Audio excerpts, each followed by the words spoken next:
this Master Carver, I've had good luck. I did wear one out here this last winter. It would kind of puke, but it's all in here. This is just a control thing, and you can buy parts to this too. And this is the motor, and this is a professional unit, and it's super good.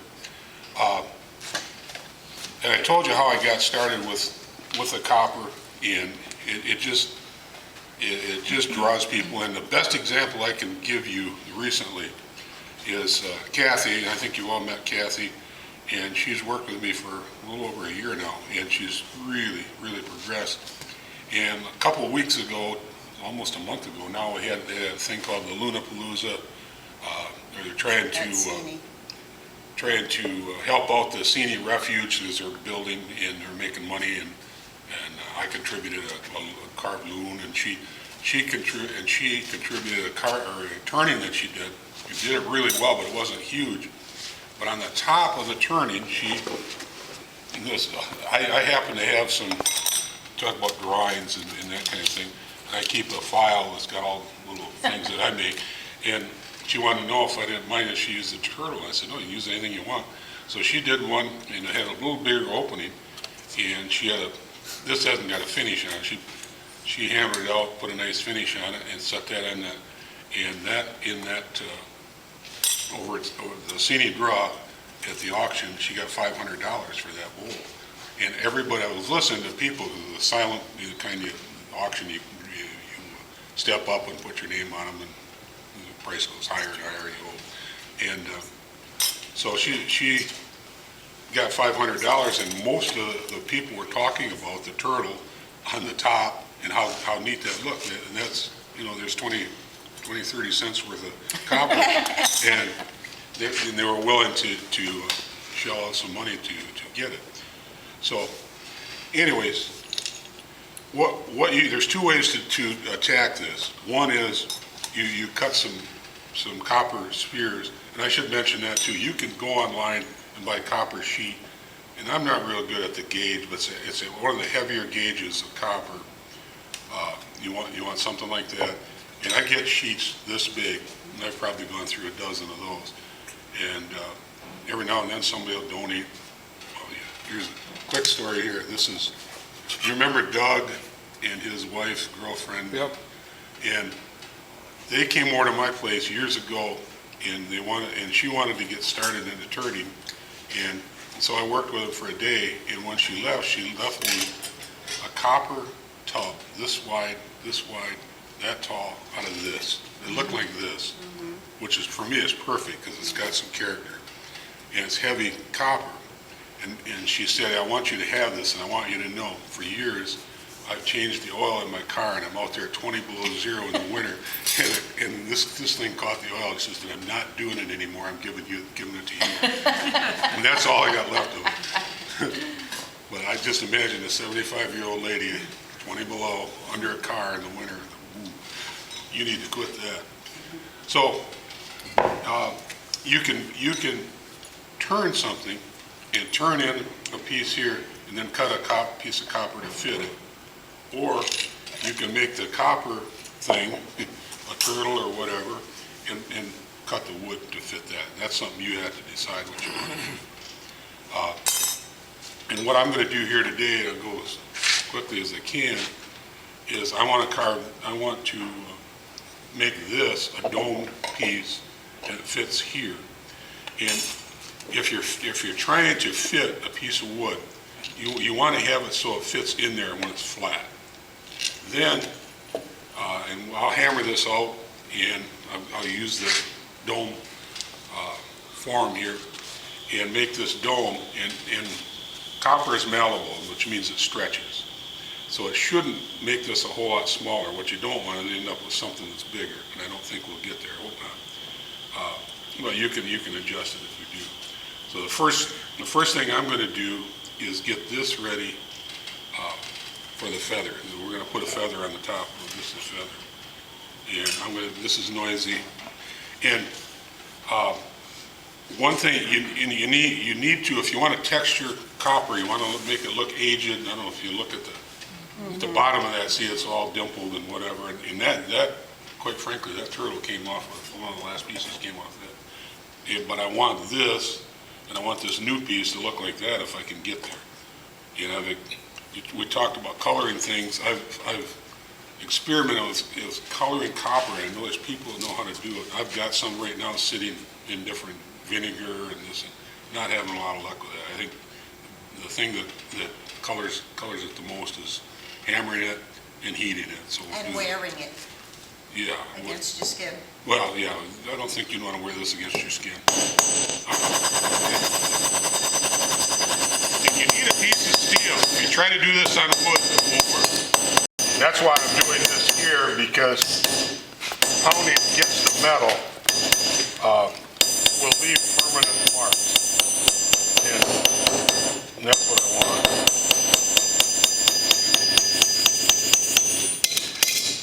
And if you see me doing this and I hit my finger, I want you to immediately put your hands over your ears. Because you're not going to like what I say. I know this from experience. Now, if you hammer in the center section, it's going to cause it to turn into like a bowl. Yeah, I did. Part of the process, when you hammer this, this also makes the copper a lot stronger, a lot stiffer. And so, like he just said, that turns that into a bowl, right? The problem is that I want this side out, so I've got to make it go somewhere it doesn't want to go. But why does it go into a bowl? Because you're not hammering it. It's because it's stretching. Every time I hit that, it stretches, and so it pushes out and pushes it out. It's getting thinner as he hits it. Right. And so he hits it in the middle, it pushes it out this way, and the only place the outside can go is up. So I want this finish, this dimpled side, I want it out. So what I'm going to do is put it in here upside down, and this is where the fingers get in the way sometimes. And that's where the lathe plays a part. I just turned a piece of maple on the lathe and made a dish in there. And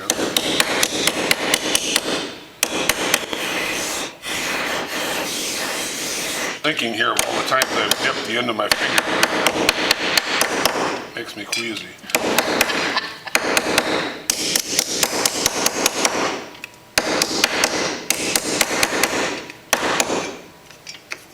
You I'll pop. Thanks.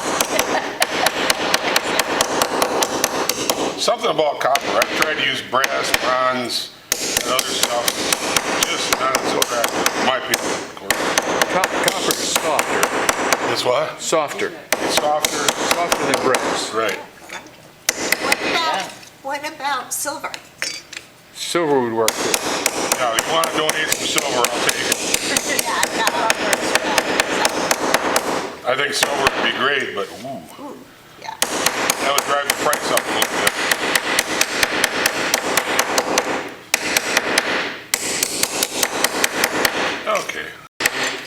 Okay, that's better. That's not a, That's good. I don't know how it's going to fit. Yeah, it's stretched a little bit. Not bad, though. It's in there. But you can go up to a belt sander and make it the right Yeah, size. or I can use this little sander here. Yeah. So that'll fit. That'll do what we want it to do.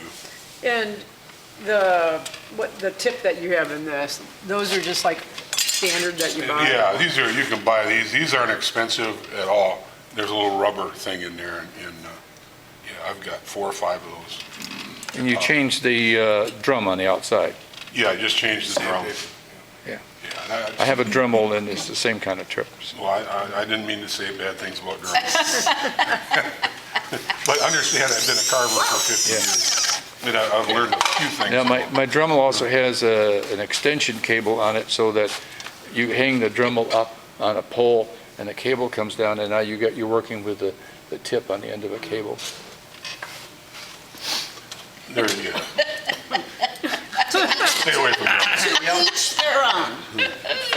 Do you anneal it at all, or do you just work it hard? No, I don't anneal it. Well, I do anneal it because I'm going to heat it up Right. to put this feather on to. And I've got a feather on here it's just tapered. I meant to bring a feather to show you what I'm working from, but I forgot. Now, I'll just say this, these are Lindstrom, and these right here cost about 35 to 40 bucks. And I've got the best you can buy Milwaukee shears, and they'll cut this, but Milwaukee shears will cut just about anything. But when they're done, it looks like an alligator bit the thing off. Serrated. And so you got to sand it. And these, and I learned this from a jewelry person named Kathy, and she watched me for a while and reached in there and said, try this. And I did, and it will cut through just about anything without leaving a mark. And Great for toenails. it's really, yeah, great toenails, anything, yeah. And, Yeah, I don't think so. But, okay. Oh, look, it's a ring. so I value these highly. They really work well. If you ever decide you're going to do something like this and get into it, a good pair of cutters is essential. So did you draw the feather shape on there? Or I you just I just drew a feather on there real quickly. I carry a lot of things around in my head. You'd never know it, but, and we're going to bend this feather a little bit. Before we do that, I'm going to put a stem on there. There you go. I'll just give myself something to use a scratch awl.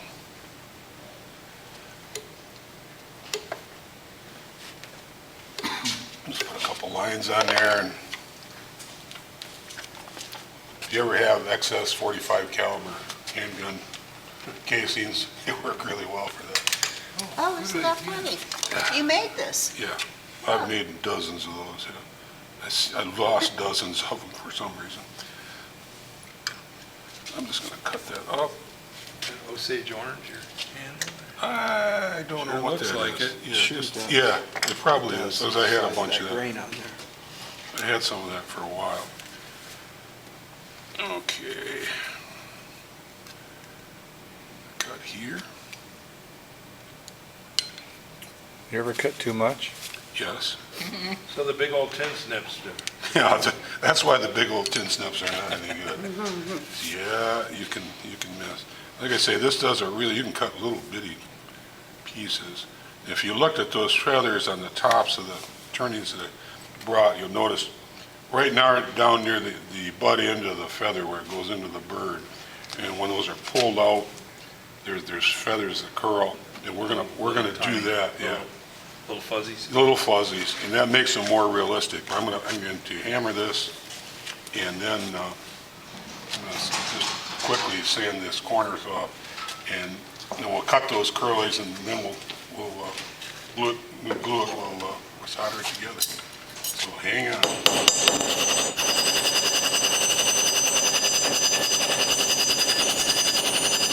That's a ball peen hammer. It's got a ball in one end. I did mention, I've got bigger ball peens, but use bigger ones, you cut it.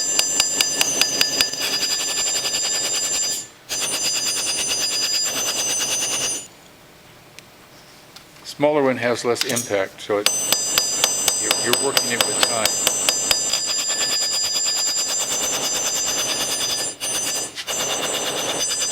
I've had people ask, well, why do you do that? Why don't you just leave a nice shiny copper on there? I don't think, I've tried that. I think it looks, I don't know, doesn't look good. This gives it a little character, a little pizzazz, I think. It looks nice. Got him. Have they missed that piece of rail at Trout Lake or anything? This here? Yeah. Well, we have a railroad that goes right in front of the office, right? I noticed that every time it goes by there, you hear a clunking noise, clunk, clunk, every car. They're joking about that came from the roof. It's a big piece. Came from where? The railroad track. Well, yeah, Yeah, it is. And he cut it up with all backs. Well, I'm hoping they'll replace it. When they do, there'll be a lot. But Well, they just put new tracks in. I wonder if they took. Yeah, I wonder what they did. So you could actually take, you know how they used to put pennies on the railroad track to flatten it? You could go and put a few, you know, when you know the schedule, and then you could use pennies. Right. Pennies are cheap. They're not Yeah, even but worth they're a not very penny. big. But they're But they're not not real. pure yeah, copper. Unless they're before Yeah, 65 that's the- or that's the- 48 or something. that's the Yeah, killer. that's They're not true. really Right. pure copper. You ordered it already? I don't wait. I don't wait on She nothing. doesn't either. I'm glad she doesn't have her phone on her. Okay, normally, Yeah, look at that. I don't do the bottoms. We're gonna put the feather workings on there, and I need a different tip, so I'm gonna put a different tip in this. Oh, those are etched in the other room. That's what I went and Yeah. looked at. Yeah. They're grounded or sanded. They're sanded Did in, you yeah. win one? They're grounded. Did you win? No, I was You won just checking one. them Yeah. out on the table. I thought they were etched. Oh, what's the other one? See, this is just a little, it's got little carbide grits in there. You can also use, that's just a little grinding wheel.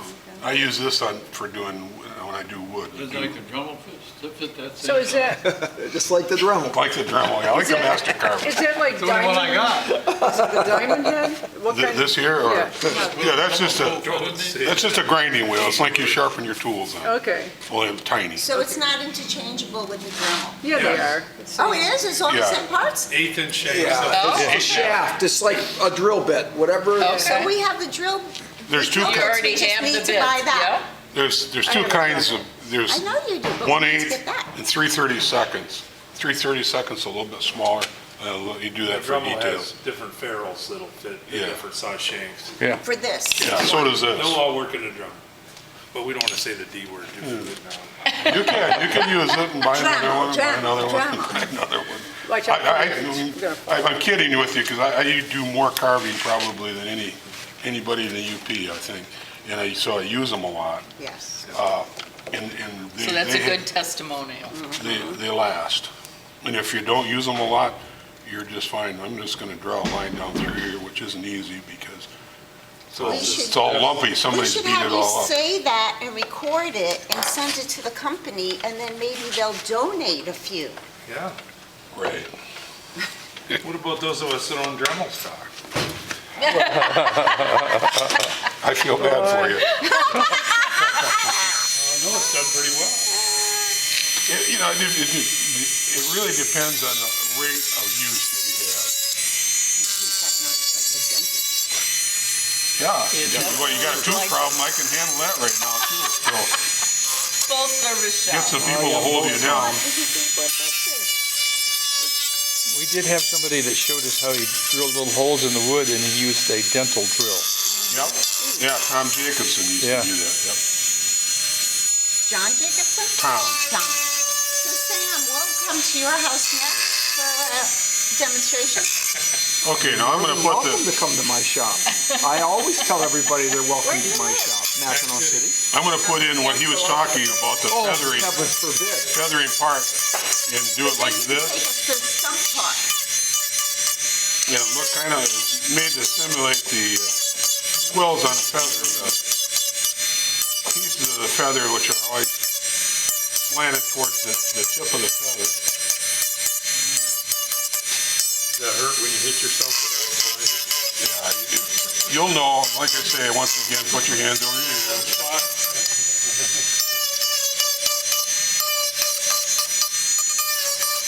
Some bitches, goddammit, you just take Yeah. care of the pain for a little bit.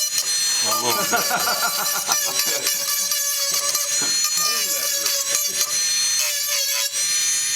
Actually, the worst part is I do a lot, in fact, I was doing this morning, I got up, finishing some ducks and decorative decoys and using a wood burner putting these on. The wood burner is the worst.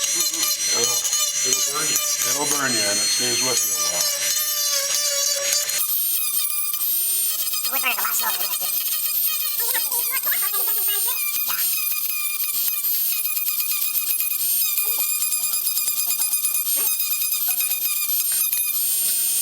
about done with this, and we'll solder it together and hopefully be done. And then that goes in the raffle basket again? I didn't say that. It might not, it might next month. Probably will.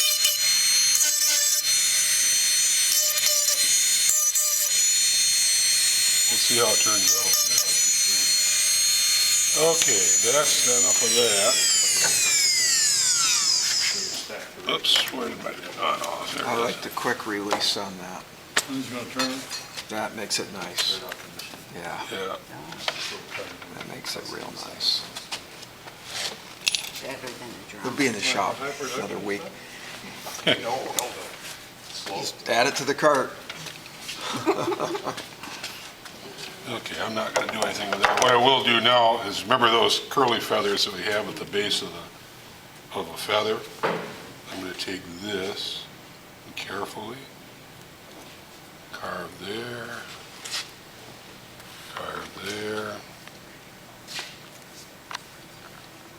and same thing over here. You can do all that without glasses, huh? I don't know how. Yeah, I don't know if you hold, I'm just cutting off the end of my finger here. All of those pliers. These pliers, Yeah. I've had them for 4 or 5 years. Oh, okay, so These are, like I say, they're they high have some end. miles on it. Hmm? They have some miles on it. Oh yeah, they got miles on them, but they cut really well. Do you sharpen them though? No, I've never touched them other than doing this. And, Wait, but you said that Catherine taught you about that. yeah, she was, she is in jewelry and does that kind Jewelers of have stuff. cool tools. Yeah, they have, I didn't know about them, you know, but, in fact, that's how I got that. I told her I really liked that a lot, you know, I had a kind of a hint in my voice. And, she said, well, you can have them then. And since then, I was gonna buy another pair, and I noticed they were, like I say, in the high 30s, which is, if they work good, then great, why not? The other thing I like to do to make a feather realistic, feathers don't hold together real well. They get little slots and cuts in them, and I just put a cut or two in these, like that, like that. Come on, get out of there. Take a little out, huh? Yeah, and one on that side and maybe one over here. I just think it makes it a little more realistic looking.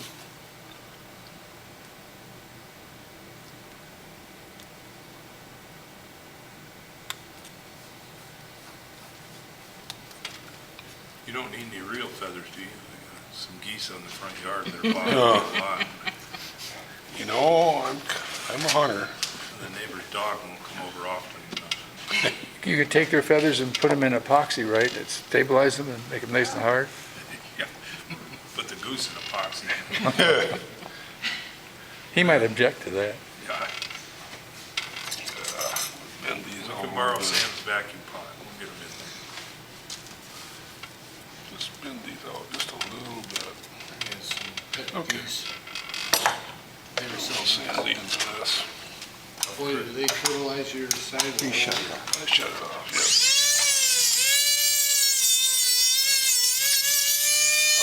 What are we doing now? Just sharpening the quill, so, there we go. Okay, all we're gonna do now is, I should have some sandpaper, there it is. I'm just gonna sand the bottom of this and put some solder paste on it. And I'm gonna need a helper here. It's one of the neatest things that I do this a lot. You're trying to hold things in the correct way, and you don't want to put direct heat on solder if you can avoid it. So I'll put the heat under here, and I'll have these things up here. And that way the solder should stick, but I will need someone to hang on to that feather, because when I start putting the heat on I it, have enough trouble with the wood ones. the feather's gonna wanna You move. probably don't want anybody who shakes a lot, do you? No, that wouldn't be good. Sam's volunteering since he's your right-hand man. Yeah, He's steady as they. he's steady, that's right. So we're gonna put this on here. So you roughed up the copper just a little bit, or? Just- Yeah, well, that's cleaning it. I don't know if you've ever soldered. No. You Gotta be need to- clean. It's gotta be clean, and you use a chemical cleaner called soldering paste. This is Soldering paste also keeps the oxygen from getting to where you're flux, soldering. Yeah, That's the soldering paste? yeah, it's called flux, soldering Oh, flux. flux. Okay, that goes on there. And this goes on here.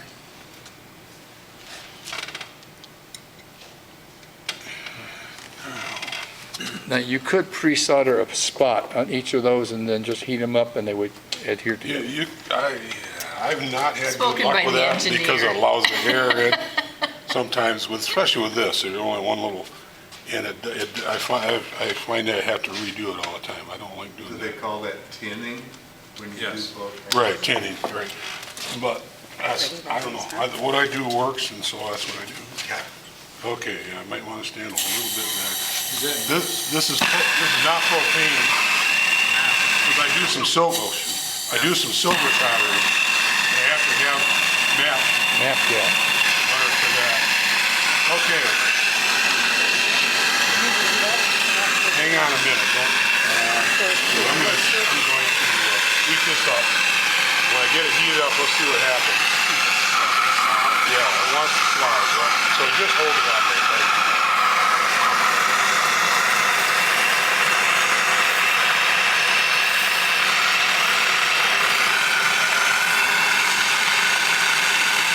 Okay. Hold it on there. Now, the only way we can fail with this right now is if he wiggles it. Pressure's on. Pressure's on. So that was just. So that was it? That's all you put under there, was that teeny little? Yeah. Sweating the joint. It draws itself in, it wicks. It goes to the heat.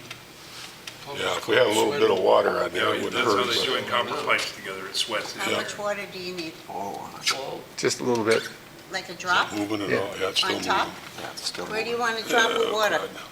Yeah, put On it top? on top, yep, Just on top of the feather? yeah, right there.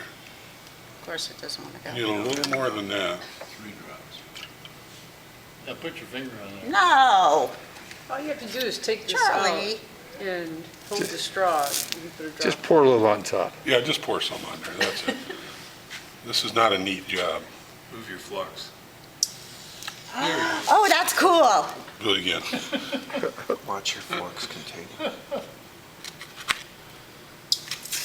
You cook, There don't we you? go, now it's Yes. starting to cool. You never seen that before? No? Not on copper, not, Okay, yes, I think that's have. Oh, there we go. Okay, Been around for a few years. Okay.